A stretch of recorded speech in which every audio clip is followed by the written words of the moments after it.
Peggy 16.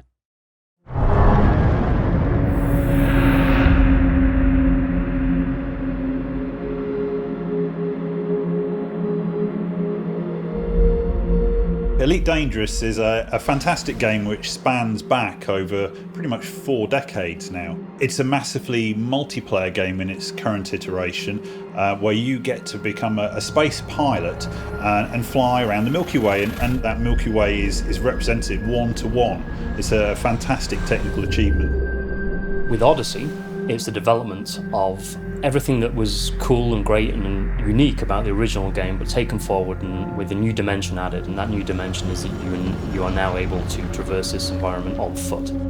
The first time even that you get out and you actually see your ship in front of you and you understand how massive these ships actually are is kind of awe-inspiring. It's actually really quite dangerous. You know, you are millimetres away from the vacuum or from a thin atmosphere that could kill you in an instant. So the idea that you were enclosed in this suit and you could hear your own breathing was a really important part of the experience as far as we were concerned.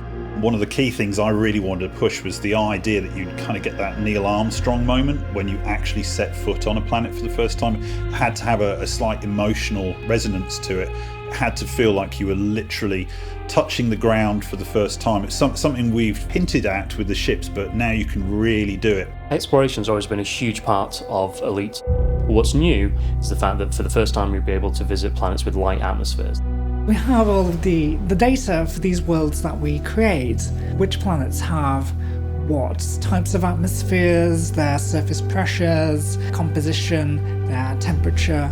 Now we get to recreate it for you to explore. We're really striving to make our planets look fantastic from an on-foot perspective where you can get much closer to them. This is both with new rocky planets and new ice worlds which look absolutely incredible. Worlds heavy in ice will end up with ice world specific formations. You'll end up with lineae, palimpsests, cryovolcanism.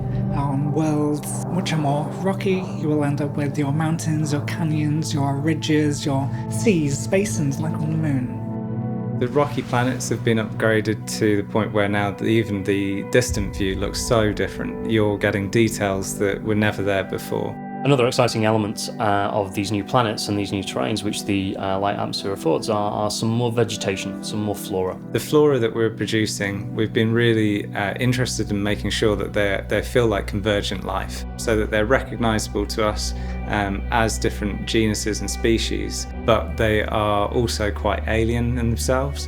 We want them to be plausible though. The first time a player encounters one of these new organic life forms, they'll be able to sample it and extract genetic data from that organic life form.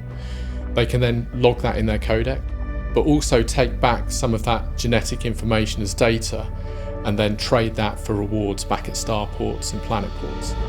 Elite has always had a great heritage in allowing people to explore and rewarding them for finding things, and obviously we're going to continue that on foot. So we've got billions and billions of planets out there, and we're really wanting our community to engage, go into the black, set foot on new planets, get that moment where they are the first to set foot there and be able to report that back in. Exploration in particular, I think, generates those kind of magical moments where it's very difficult to get anything close to that playing anything else. It's something that's really unique to Elite. I think what Odyssey really represents for our players is the fulfilment of the promise that we made right at the very start of Elite, that we would finally allow people to get out of their ships and walk on planetary surfaces. We have the full scale. You can fly from one end of the galaxy to the other, and now you can land on some of the planets and explore them on foot.